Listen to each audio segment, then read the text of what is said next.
welcome everybody to this episode of CS and Chia. Well, what were you going to say? CS and Chia? 2-hour podcast producer. Do not edit that out. That's just part of the organic nature of our program. Welcome to CS and BS. We just had a little powwow before the recording this episode. We discussed creating a little bit more structure for our listeners. And like we always do. Like we always do. Yeah, because we're always so structured. With the goal of helping everybody develop their career in customer success, no matter what next level you want to get to. And then we had a nice little sidebar on which one of us was the heavy breather. And that may resurface in the continuation of this recording. Depends on how long Mickey can hold his breath for. We also have, we have an ASMR segment where Mickey just kind of breathes into the microphone. Yeah, I can go get some crimply paper if you want. Yeah, and Mickey, I love that. We love hearing your dog in the background too. Yeah, for sure. Yeah, that's not me. My dog doesn't bark. It was mine, and then I muted myself. Ooh. All right, Kristi, you've been holier than thou this whole episode so far in the pre-recording. Well, I'm pretty sure that there must be some package of sorts being delivered to the house, because that's the only time she gets up and gets excited. It's amazing. Well, let's do our intros. Yeah, I want to hear Kristi read through her elevator pitch again. It's my favorite part of the week. Can you stop? Now I feel like every week I need to rewrite it just so it's a little different, so you get excited. Some sparkle in there. Okay. Anyway, hi everyone. My name is Kristi Faltorusso. I'm currently the Chief Customer Officer at Client Success. Been in customer success now for just about 12 years, building, scaling, and transforming customer success teams in B2B hyper-growth companies. It's amazing. And I am Jon Johnson. I'm a Principal Customer Success Manager at User Testing. I've been scaling enterprise value and growth for 12 years. I'm based in Raleigh, North Carolina, and I'm thrilled to be here. I'm Josh Schachter. I'm the founder and CEO, and I just cut Mickey off because he was about to go. Founder and CEO of UpdateAI. We are the world's most popular productivity tool for customer success managers and for teams. And I'm just the one that makes sure everybody shows up at the recording each week and then gets us going.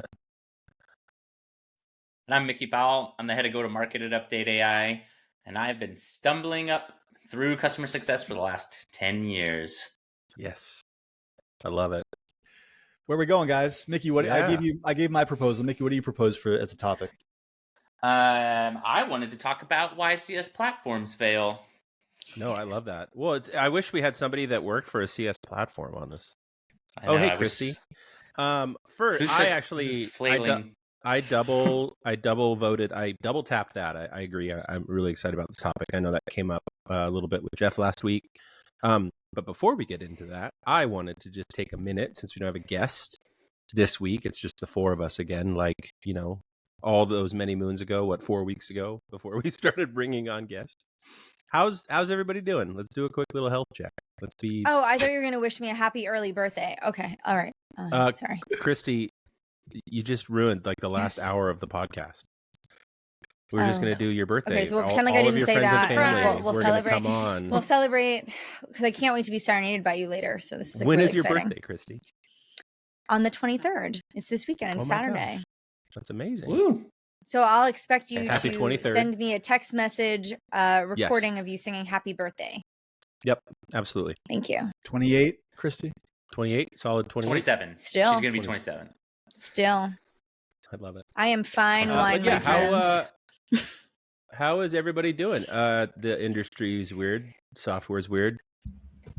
Life's weird. How's everybody doing? Kristi, give me a quick little update. How's life at your job and your family, and how was the concert this weekend? And give us a little update. Life is good. I've decided to complain less and feel blessed more. So I am taking a different spin on something I probably would have said, oh my gosh, I'm so stressed. We've got CS 100 coming up next week. I've got all this stuff going on at work. My kid's got all these AP exams every single day at school, which is stressing me out because she's stressed out. But instead, I will say, we're almost at capacity for our CS 100 event. So we only have a few seats left. So that's super exciting. I'm thrilled that we'll be able to get them filled this week and excited about the event next week. I'm working on my presentation for that. So I've had Wait, some really what's the CS 100, Kristi? oh my gosh, you're right. I didn't get to talk about this. So CS 100 is Client Success's annual industry event. So it is not an event for our customers. It is an industry event. So it is like platform agnostic, thought leaders from all different companies, all different sizes coming together in a very exclusive and immersive, intimate setting for a couple days in Sundance, Utah. So it is just CS leaders. We spend 3 days focusing on customer success and leadership topics. We've got boot camps, workshops, panels, presentations, zip lining, horseback riding. I mean, it feels like customer success camp. If you ask me, like that would be my best way of describing it. So that is next Monday through Wednesday. So the 25th through 27th. That's That's awesome. amazing. It sounds a little bit like Plan Hat's Malibu Open. No, well, we've been doing ours a little bit longer, and I think the backdrop of the mountains and the fun events that we do and the way that we structured it, it was a little special to client success. And it's like one of those things where I am honored and flattered to be imitated a little bit, and that's okay. Like, I think everyone should be doing more intimate events because we hear from our attendees that they get more from it than these large conferences, right? The large conferences with too many different tracks of content, and they don't really feel like they're connecting as much. So we continue to go down the route of just keeping our event at 100 leaders, intimate, immersive, great content, great backdrop in the mountains, not like any other event out there. I love it. And what is, just to put you on the spot, what is one thing that you learned this week? Like, what's something that you had a work, personal, It's Monday. anything? So do you mean last week? Yeah, let's go with last week. Okay. Because like that Monday, because like today In is the Monday, last so there's 4 something I learned hours, today. What have you learned? Okay. So something I learned last week. Okay. I'm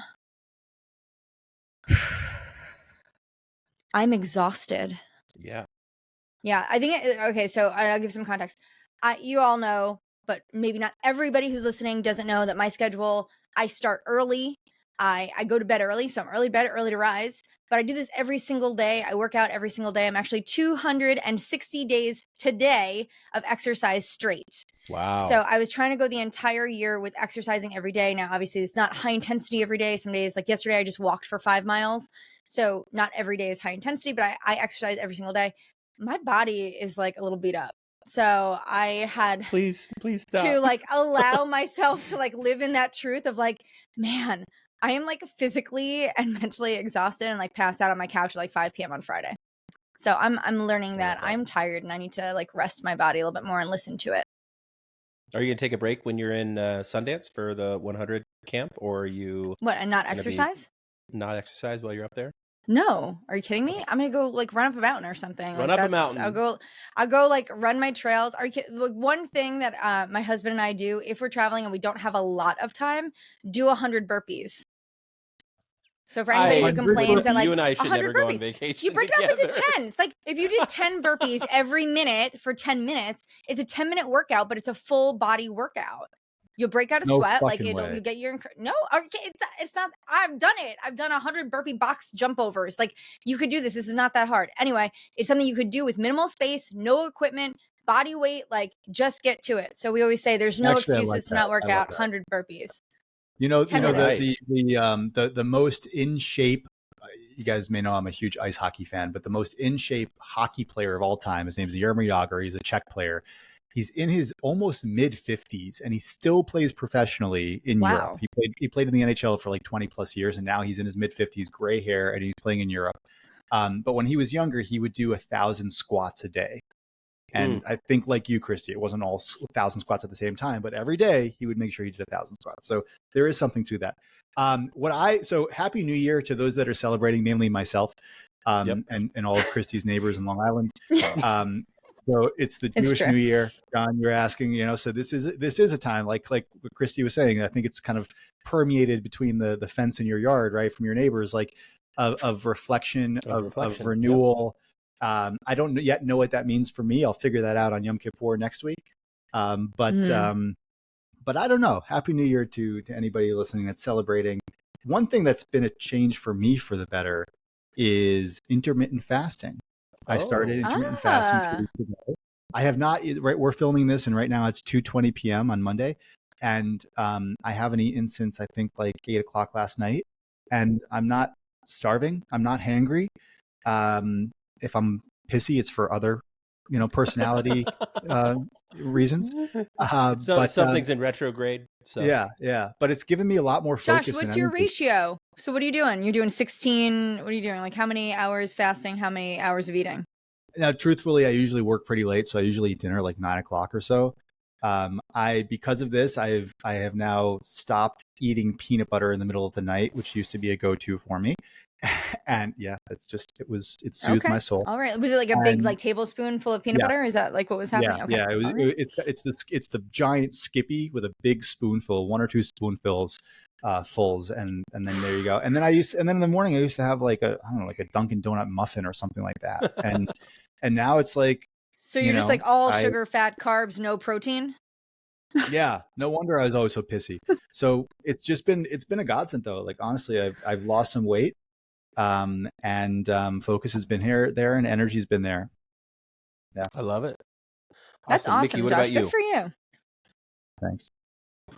So I'm happy to answer, but like, are we going to talk about CS stuff at all today? Maybe that should be your answer. We are, Mickey. Switch us over. I mean, I kind of wanted just like a little check-in. That's all I'm looking for. That's all right. I'm trying to reconcile how Josh was like, we're gonna have more structure. Then immediately we have less structure than we had in the last 4 weeks. Yeah. I'm feeling great. I'm very excited about UpdateAI and everything AI for that matter. And I actually, here you go, Kristi, you'll love this. I have hired a personal trainer to come to my house 3 times a week because like getting out and going. I love that. And I used to have a personal trainer for years and I loved it and I was super successful with it. And my wife was like, you should just have somebody come to the house. So yeah, that's what I do 3 days a week now. That's awesome. Congratulations. That's awesome, Mickey. Good for you. Thanks. Awesome. Yeah. John, how are you doing? I mean, I don't know that we have a full hour to get into like just the chaos of life these days. Yeah, this isn't therapy, but I would say I am mediocre at best. Work has been very, very difficult and challenging. A lot of learning of lessons, which has been really fun.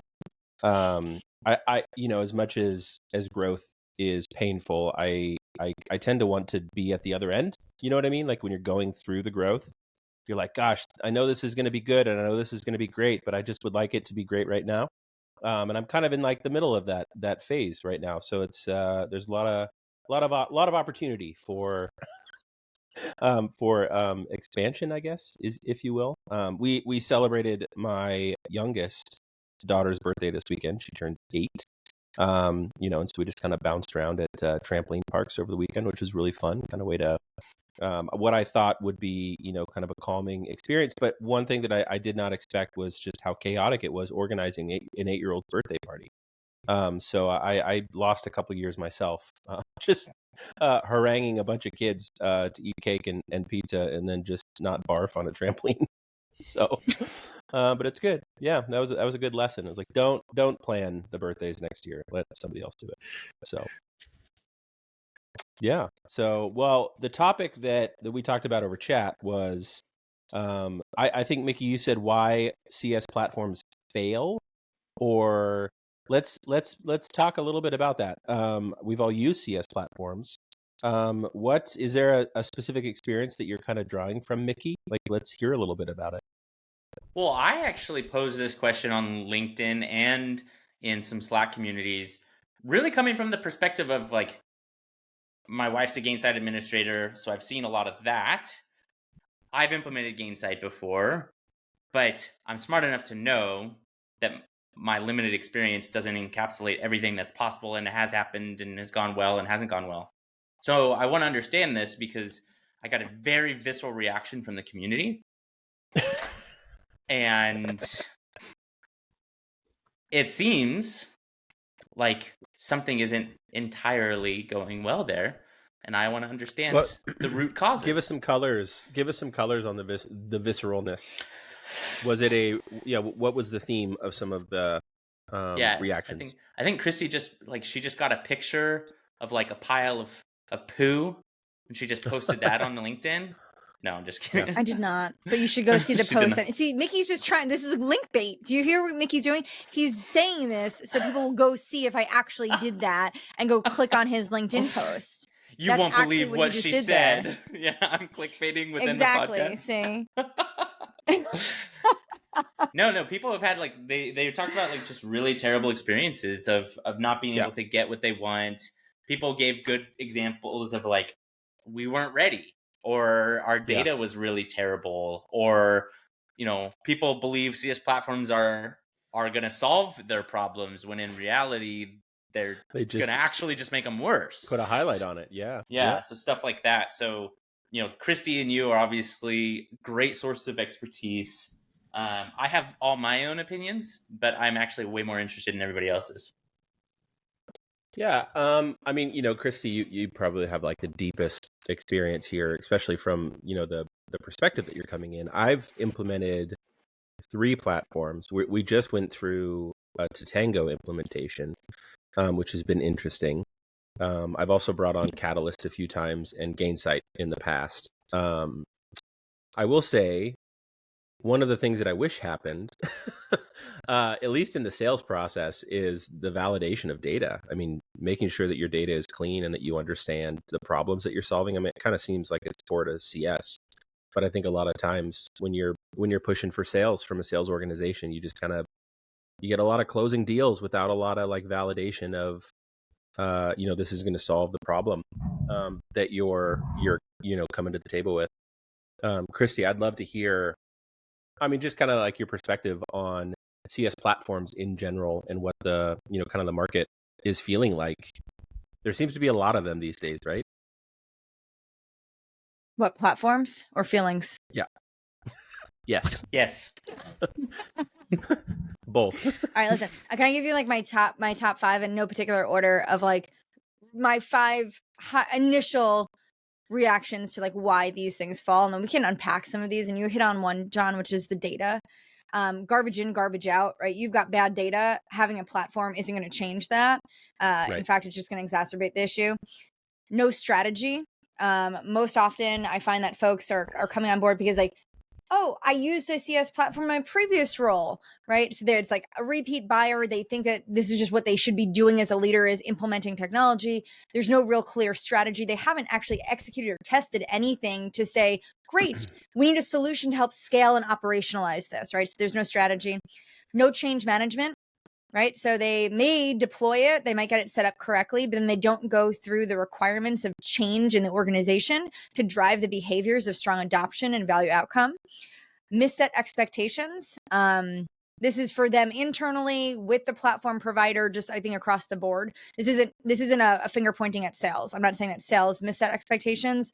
I always say that the lack of a narrative, someone will create one. So sometimes customers don't ask the right questions. They just assume certain things. Mm-hmm. Therefore, their expectations are not necessarily met. And lack of resources. Now, not every solution requires an army of people to set it up and deploy it. But regardless, you're still going to need people to keep it accurate and current. Your strategy is going to evolve. Your needs are going to evolve. Data is going to evolve. You have to keep somebody, at least, even if it's like an hour a month or something like that, find somebody who's going to be able to own it, right? And be held accountable for keeping it current so that it's matching your strategy and the folks in your organization are using it properly. So those are my top 5, just kind of off of conversations I've had in probably the last, I'd say 72 to 100 hours or so.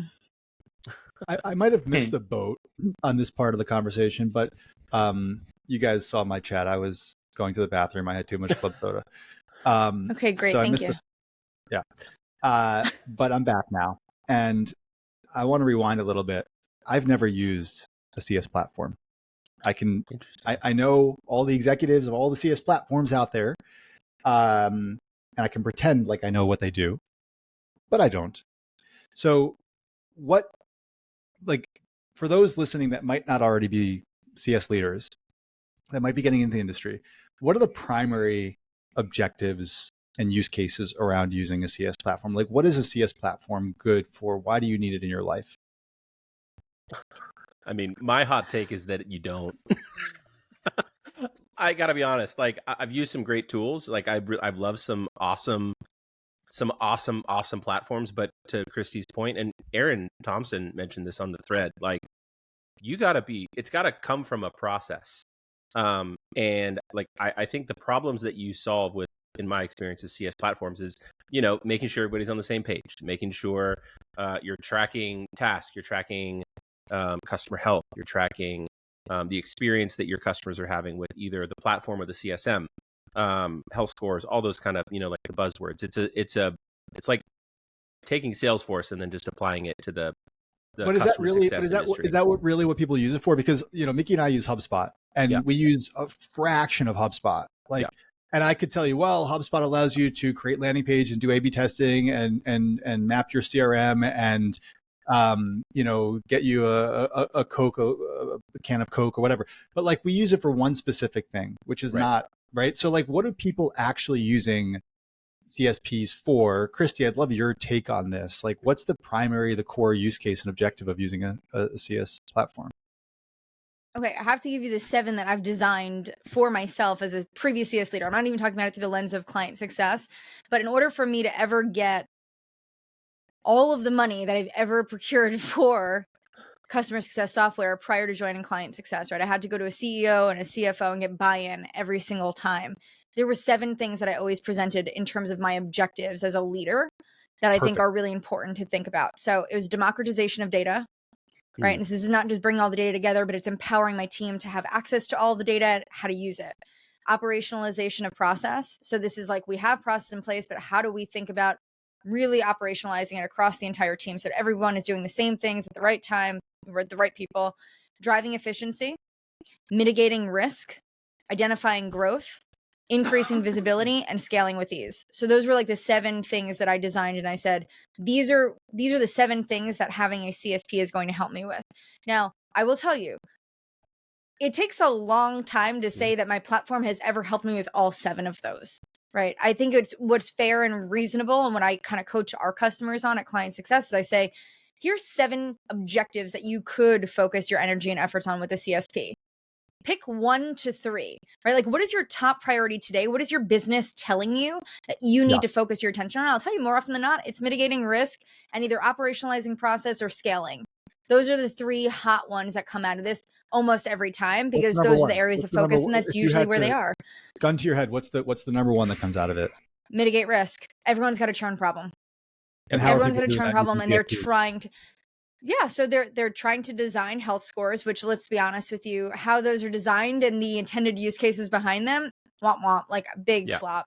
I think that if you design it well enough to allow you to say, here's how my customers are behaving, it's one small indicator, right? It's not everything. And unfortunately, I think businesses try to wrap their entire strategy around a health score, which is just really wrong. Yeah. I would say it's one small data point. Right? Just like building relationships, just like engagement, just like payment, right? Like all of these things, they are one small data point in the big story of what's happening. But mitigating risk is probably number 1. Health scores is a big one around that. We also offer a product in ours called Pulse, which is basically the CSM's ability to go. Well, that's a conference in San Francisco every year, isn't it? That is. Ironically, though, our product existed before the conference did, so we have a chicken and the egg thing. But that's what happens when you don't go trademark your products. So we do have a product called Pulse in our solution, which is really probably, I think, the number 1 feature and product used in our solution from all of our customers, because it is so easy and we've got really great reporting behind it. Right, so and then I would say, I want to know this, so double click into that. I'm interested in hearing more about Pulse. Tell us about it. Okay, so Pulse is basically it's a 6 color grid that basically you're going from severe risk to extremely satisfied. And we say it's designed and intended to be like a bell curve, right? The most of your customers are going to fall somewhere in the middle with like some risk and fairly satisfied. Like those are the 2 colors. It's like a yellow and like a light green. Your customer is going to fall somewhere there, with the outliers being extremely satisfied and severe risk. Severe risk, think about it, these customers are churning. They've communicated their intent. They're dead in the water. Then you've got extremely satisfied customers, which to me, this is like there's 0 upside, right? These customers are using every part of your product. They're happy as a clam. You've got all the right relationships, right? Like every single thing that you could or would want to do with a customer, that's that bucket. And guess what? Can I tell you how many customers I have in that bucket? Very few. 0. Yeah. Zero. In fact, Good. because anytime a CSM tries to put one in there, I'm like, oh yeah, have we done this? Do we do this? Are they this? So, and then I'll, like you can dissect that and really quickly find a hole in that to say, well, sounds like we still got some work to do. And then I quickly bump that back down. Anyway, our customers love it because there's a ton of reports in the product that allow you to see this like trended. You can see it broken down by all your different segments, how customers are behaving. You can see it alongside of other data points. So it just has some really strong use cases. We also have reason codes that associate it with so risk reason codes or success factors. So it allows you to see like this customer, if it's a risk state, is at risk because of these reasons, and all of that is completely customizable. Or if your customer is satisfied, here's all the reasons that they're satisfied, which we don't ever spend enough time talking about why our customers are happy and renewing, but it allows you to do that, right? So if you've got customers who've just renewed, being able to see alongside of that, wow, look, they love our reporting and they've got really strong relationships and they've seen a ton of value. Like, it would be really cool to start seeing that so you can emulate good behavior instead of just chasing risk. But Pulse, just because of its simplicity, its ease of use, and all the things that go alongside with it, our customers love that. So I would say those are some of the things in the mitigating risk that I think customers, our particular customers, and I'm sure other CSPs offer complementary things like that. I think they just kind of anchor into it because they don't know what they're solving for. And that's the bigger issue, right? They know they've got churn. They know things aren't going well. They've probably hypothesized why, but they need data to back it up. And so they're using their CSPs to collect data and analyze and say, okay, thematically, here's what's happening, right? Our customers that churn, they look like this, they behave like this. Here are some of the things and patterns, right? Maybe you're identifying your ICPs as an opposite of these customers that are churning, but being able to say, oh, great, here's some early indicators, right? Customers who are doing these things or not doing these things will inevitably churn. So I think those are where our customers spend, at least that's what they tell us they want to use it for. How many of them actually get to a place where that is part of their operationalized workflow? I'm not sure. Yeah, and I think that kind of goes into my experience with why I think these types of implementations fail. I love everything that you just said, Kristi. I think those are, I'm taking notes. I think there's a pretty big gap in tell me I'm full of it if not, if I am, but in the change management process for all of these systems, right? When you get into like a small startup and you have 10 people, it's a little bit easier to say, hey, here's a new process, here's the new tool. But when you get a large organization where you've got 40 or 50 CSMs, your data, it's very, very difficult to have like true operational efficiency when you have so many people that are doing their own things and there's really no alignment. What are some of the challenges that you see? Because you're at the executive level, right? So when your customers come in, the way that I kind of picture it is you're being engaged based on the CSMs that have pulled you in to say, hey, I need executive alignment, or I need you to meet with their CCO, or like help me out with this. Like when you deploy, how often is it for risk mitigation, or is it for maybe implementation stalled, or some of those other reason codes? So I'm gonna back up for a second, John, because one of the things you said is like, you have to imagine that it would be more difficult with the change management with a smaller company. And let me tell you, it's as hard. So the problem is that we see small companies with small teams, it's not being enforced. They are too busy, right? Like there is a multitude of excuses that are used and thrown around to justify like why we can't properly use this. We can't properly get it stood up. We can't adopt it efficiently. Like my smaller teamed customers have just as many challenges as the larger ones. They're just different. And so I don't think that there is a safe size of team. I think it's the lack of change management, the lack of leadership, and the, kind of the involvement that's required to kind of drive this as it is an initiative. I worked at a company early in my CS career. It was my first exposure to using Gainsight, and we used Salesforce before that.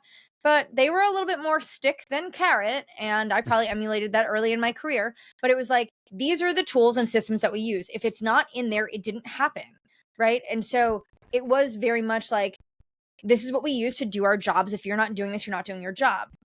So regardless of their strategy to get us to do the things, we did the things. The problem is, I think, is that leaders aren't really working with their teams or enforcing it, or they don't have a really clear vision of how this should be used and adopted in a CSM's workflow. They can't articulate the value to them to get them bought in efficiently. So there's a ton of reasons, but let's just be very clear. Companies of all sizes fail miserably deploying and using CSPs. I don't want to be biased. John, so you asked me another question. When do I get involved in working Right. with my customers when things aren't going well? Listen, I try to proactively insert myself. So automation is a blessing.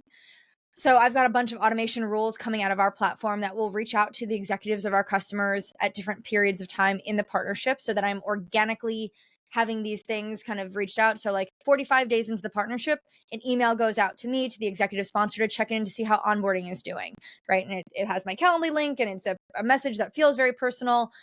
Almost all of our customers that get it reply and book time with me. And it's a great time for me to early on in the partnership really get a sense of what's going on. Our large customers, I attend our partnership kickoff. So I start to build my relationship day one.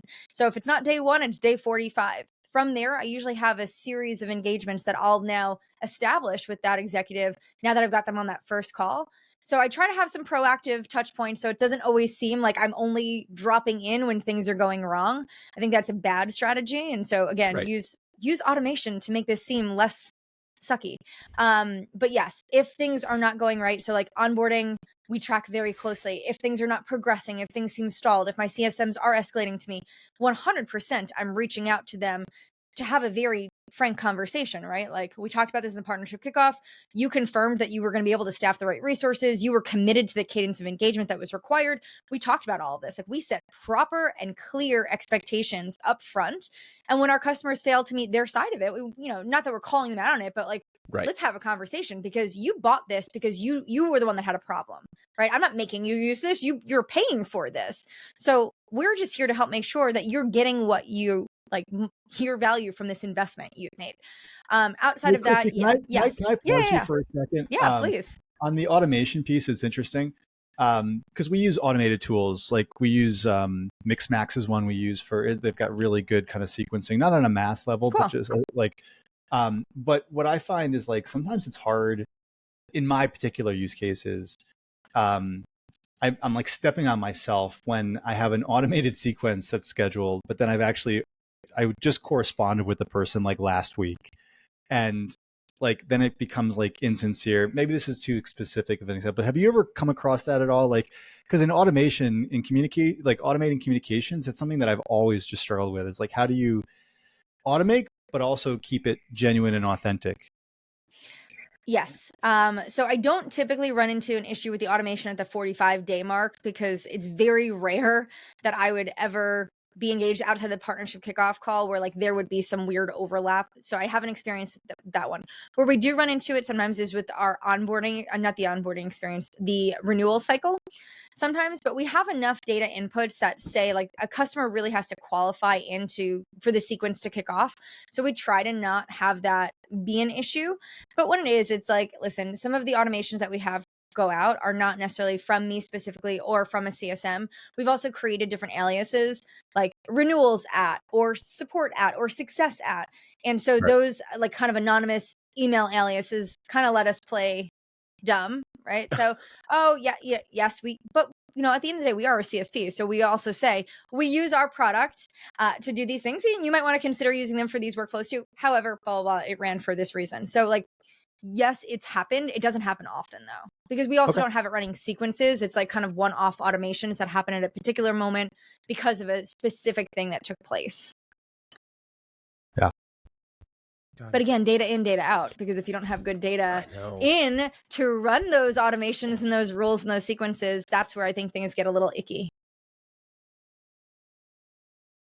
Yeah, we're in a really interesting spot. We de-platformed, I think, Gainsight last year. We used Salesforce that we dubbed Successforce for about 12 months. And then we recently just implemented Tatango. For those of you that don't know, we went through an acquisition and merging of platforms is always a really difficult thing. But we're going through a ton of change management problems, I think is the word, because there's just been so many processes, right? And it's so interesting kind of coming into a really high functioning implementation right now with our tool. And the wheels don't stop spinning. I mean, you don't have a month to not do anything and train everybody. Like you got to build the plane while you're in the air. And we're very much like in that phase right now where it's like, oh shit, I forgot I need to go. This is the process now, or here's the reason code, or here's the this, or here's the that. What kind of like thoughts do you have around mean, how do you make sure as an individual that you are informing yourself on all of these changes, and that, you know, you may be removed three levels from the leader that is implementing these changes, but, you know, how can our listeners make sure that they're getting everything that they can from their CSPs? Oof, that's a good question, because I will say probably it's not uncommon. Like, we don't spend a lot of time talking directly to our end users, right? And that's by design. Like, we spend our time focused on who our admins are and the leaders in the partnership. So it's usually heads of, maybe an operations person, maybe a Salesforce admin of sorts or something like that. And like, we do our best to make sure that like we're calling out opportunities for them based off of what we're seeing their teams do and not do. If there's an opportunity for us to engage and help educate and enable, we try to do that. So from a vendor standpoint, we try to be as proactive with, you know, mass communication for anybody who's opted into things, just socializing things, whether it be in app or through email or through, you know, marketing efforts. But if you're a CSM and you have access to a CSP, I think you need to just be inquisitive, right? There's a lot of use cases and workflows that you might be instructed to use today, but if there's still things that feel broken in your own processes and don't feel as efficient as you could be, I would lean into your admins. And if you are somebody who is particularly interested in optimizing through software, even ask for access to the vendor yourself, right? So I think there's always a lot to be learned with resources that are on their sites and different webinars and things. I always tell people, like, just because it's your tech, like if it's your technology, attend the webinars, right? Like, you might not be engaging with the CSM, but like, invest in learning because it will help you grow. That was one of the things you know, when I used to use Gainsight, like, I made sure if there was a webinar, I was on it. If there was a resource or a new product update, I read it. I, like, even as an end user before I was a leader, because I knew that learning more about it would help me. And at the end of the day, I was very, very focused on being the most efficient and most productive CSM that I could be. And I was confident that technology could help me a bit, maybe not solve all my problems, but be proactive about your own learning of what the softwares are available that you have available to yourself. Gosh, that's good. I don't know. Accountability is something that I feel like not enough people want to hold themselves to. Yeah, I mean, and I, you know, I think I agree with you, and I think, you know, there's obviously it comes down to leadership. Obviously, it comes down to strategy and process. That's interesting. I love your perspective on that. Mickey, anything else? What are your thoughts? Well, Mickey, what else came back from your LinkedIn post? Yeah, and I was people just can go reading check through it the out comments on LinkedIn, right, Mickey? Like, people can go to your profile and find this post and click on it and engage. As long as they comment and like and repost, yes. Okay, and repost and vote for him great. for a top CS 100 influencer. Vote for whoa, Mickey. Whoa! I didn't wait. What? See, again, this I don't like this whole strategy No, around Mickey. Kristi, you're absolutely right. I rescind that, and if the editor doesn't cut this out, then they should, because that goes against my entire values within social media. Does it now? Thank you. Except for the post last week where I asked everybody to please vote exactly. for him. But then Mickey had the same post for you. Listen, which I liked them both. I commented. I think I was first to comment, first to like, would repost and share. I'm happy to celebrate and socialize the work that the two of you have done in the community. Yeah, but you should call me out. You should call us out. You're absolutely right. Let's not bait. And besides, it doesn't matter. The nominations are closed. Voting doesn't start until September 25th. Yep. Are you a judge this year, Kristi? I am not. And even if I was, judges they're instructed to be anonymous. Right. Okay. Because you don't want people like being like, oh, right you now. can... Oh, no. I'm not. I am not championing myself. I don't really feel the need to. I think my work speaks for itself. My commitment to this community, my selfless giving, Josh. Amen. Amen. Amen. Vote for Mickey. Anyway, Mickey, so what else was on your thread? What else were people in the community saying? Anything we didn't cover? I think you probably covered it all. They did make a good point. Somebody, I can't remember. There was several folks that these are common challenges for a lot of tools, not just CS platforms. So it definitely piques my interest even more. True. Yeah, the theme that I saw is that everybody, I mean, a lot of people commented on is that people think that a CSP is a CS strategy.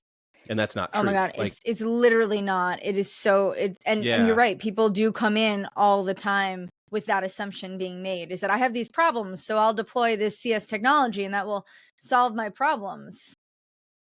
Yeah. And it doesn't. doesn't It just work. makes a spotlight Surprise, on your surprise. problems. Okay, here's Yeah. something I would love to know. So, Mickey, if you are inclined to do a part 2 to this post, I don't want to do it because it seems self-serving coming from me working at client success and all, but how many leaders have deployed more than one CS platform at the same company? Oh. Because they Ooh. think that the failure is due to the technology and deploy another technology and still don't get it right. So how many times do they have to deploy a different solution to realize maybe it's them? Do you want me to follow up I will say and say, like, to solve that problem, sign up for client success? I love that. No, I mean, but I also think Okay, continue. I just think a lot. I think we have such high turnover these days that a new leader comes in every 18 months and they have their own processes and strategies. And we live in a SaaS infrastructure where the most common denominator is change, and that we don't actually get down to the heart of what we're trying to solve here. And a lot of the big software companies that I've worked for in the past have just haven't really nailed down strategy, and they come up with what they think is going to solve a problem, and it's a Band-Aid for 6 months, and then somebody gets let go and somebody comes in and it's a new process, and we never really get to like solving the problem. Like, I don't remember the last time like I had a really good, clear understanding of the reasons behind actual churn, and not just, oh, they lost headcount. Like, that's not a real enough reason. I guess it depends on the platform, but yeah, I it's hard in this economy because there's so much change and there's so much consolidation and there's so much, opportunity for people to kind of cover their bruises with Band-Aids that is software, and it kicks the ball down the field for 6 to 7 months. So I don't really have to I think deal with it. technology is also a very easy scapegoat for folks. Yep. Absolutely. Oh, we're going to go remove that technology because it's the technology that's the problem. Yeah. Yeah. I would love it. I would love really incredibly refined process to be a part of any sales process behind a CSP. But, that takes too long. Well, that would also probably eliminate the pipeline. Yes. So from what I'm told, making that a prerequisite for purchasing is a pipeline killer. So we don't do that. That reminds me of at a prior company when I was kind of responsible for the post-sale, and a new COO came in, and I was like, I can hit this number of reducing the amount of bad fit customers that come in, but it's going to slow down the sales pipeline by 15 to 20%. And they're like, non-starter. So yeah. That's funny. Well, that's the thing is no one actually wants. So many organizations are structured by design to not really care if their customers or customer success organizations are going to be successful. Let's call it what it is. Right. Because in order to do that, I would love to say more, but we've only got 6 minutes left. I feel like Josh is getting nervous. This could actually just be an entirely new episode. So I think what we do is we put a pin in that and come back to that, because I think it could actually be a really interesting conversation. About about how organizations don't actually truly support and enable customer success, or to what extent are we willing to make changes and sacrifice some sales, not all sales, right? But can we make some minor changes that might impact churn further up in the process? I think people aren't really willing to make the changes or do the work. I guess it's also hard though if you have a board breathing down your neck because they also don't get it. So it's just tough. Yeah, I love it. I'm here for that conversation. Awesome. That's the hour. I personally really appreciate your perspective on the way to think through these things, Kristi. I think for folks that maybe are looking for ways to get better in their career, I think one of the key takeaways for me is if your team or your leaders are looking to implement software, really explore the processes that you have in place to support that software. I think a lot of times people look at, well, how can I help you with your software? Like, that's not the problem that we're solving. It is the process. So really driving, again, those conversations back to making sure that you have a really locked in process behind what you're applying, so that when that platform does come into place, you have the understanding, the ability to actually impact change, and not just, hit a button on a health score within some platform that says it's green when it's not. Have a great week, everybody. It took us a while to get going, Josh, we got to work on your but exits. when we did, This episode, we started out with BS, but I think we got to CS. So it was little bit. BS and CS. We made it work. Yeah. Awesome.